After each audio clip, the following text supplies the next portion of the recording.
Hola, este es un vídeo para Orixiol que me pregunta a través de YouTube.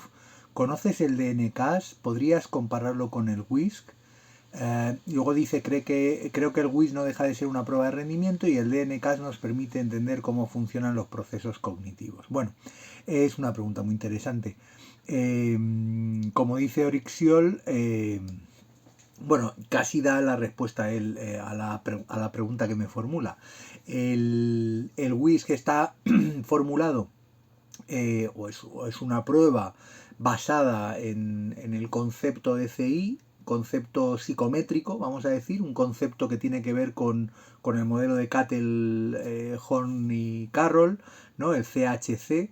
Um, que está basado también un poco, bueno, ya no, porque la propuesta original de Wechsler era que había un CI verbal y un CI manipulativo, y eso se ha perdido en los últimos, en el WISC y en el WISE últimos, esa filosofía Wechsler se ha perdido, aunque la prueba se sigue llamando escala de inteligencia de Wechsler, pero ya no es tan Wechsler como era cuando Wechsler vivía, ¿no? Eso ha cambiado un poquito.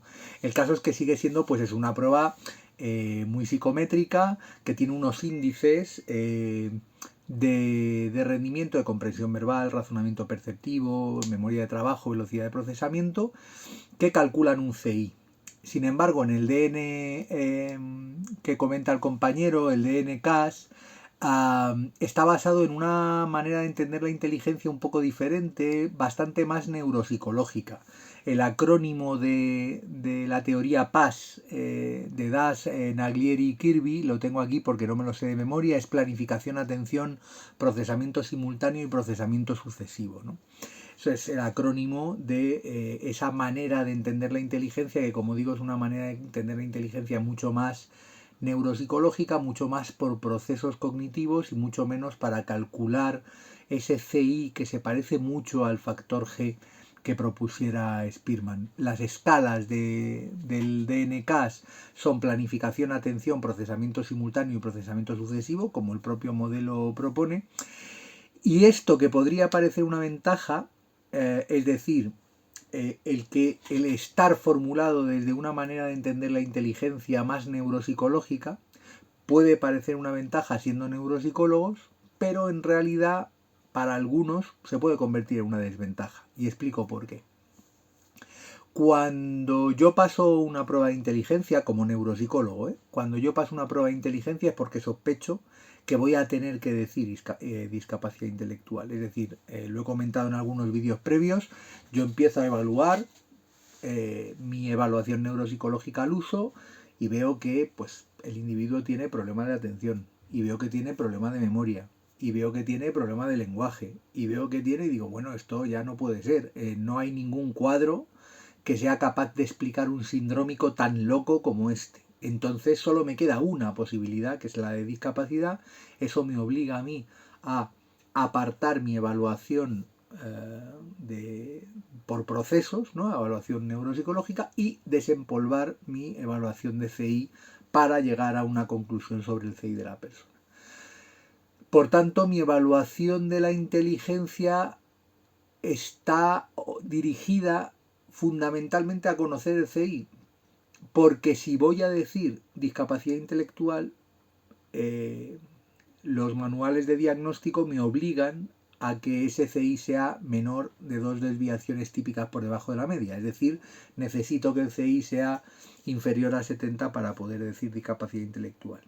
¿Qué pasa? ¿En qué contexto voy a pasar yo el DNCAS si no me va a calcular una puntuación CI? Es decir, si no sirve para calcular una puntuación CI.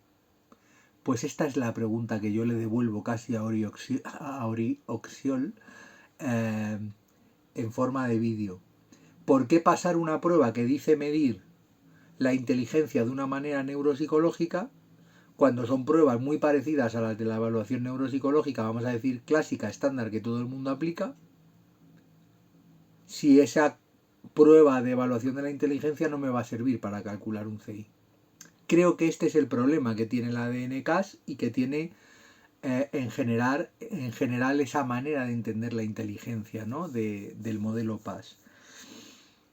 Está sostenido por los datos, es decir, parece tener una cierta evidencia y es una manera de entender la inteligencia perfectamente válida, o al menos tan válida como la clásica del modelo CHC, pero claro, es que el no poder calcular el CI no es útil clínicamente, a lo mejor es útil en el plano de lo teórico, sin ninguna duda, pero no es útil en el plano de la clínica, porque yo no pasaría una prueba de inteligencia completa con diferentes escalas y diferentes pruebas para que no me sirva para calcular el CI, porque si no puedo tener un número concreto con un rango, con un rango de confianza, ¿no?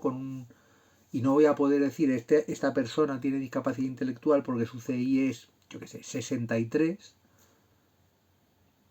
entonces no sé por qué podría aplicarla. Prefiero aplicar mi evaluación neuropsicológica a la carta del sujeto que tengo delante, ir yo eligiendo las pruebas que administro y cuáles no. Yo nunca muy pocas veces administro baterías completas, salvo en el caso de evaluar la inteligencia, porque prefiero elegir la prueba y la subprueba que yo quiero en función del protocolo que me he creado a la carta del motivo de consulta del individuo. Y escoger la ADN-CAS para aplicarla implica someterme a unas pruebas que me vienen prefijadas para que luego no me dé un valor de CI. Ese es el mayor problema que veo. No obstante, repito, en el plano de lo teórico, el modelo PAS de la inteligencia probablemente con los años acabe superando al modelo de Cattell o no, no lo sabemos, pero en cualquier caso, a efectos prácticos no tiene mucho uso entre profesionales por esta razón, porque creo que aun siendo muy interesante desde el plano de lo teórico, pues no es útil en el plano de lo práctico. Y esa quizás sea la razón por la que, bueno, pues muy poca gente la conoce y, y tenga un uso bastante más limitado. Y esta es la respuesta que puedo dar, así que espero que os haya servido para aclarar alguna duda o quizá crear algunas nuevas, seguro. Venga, chao.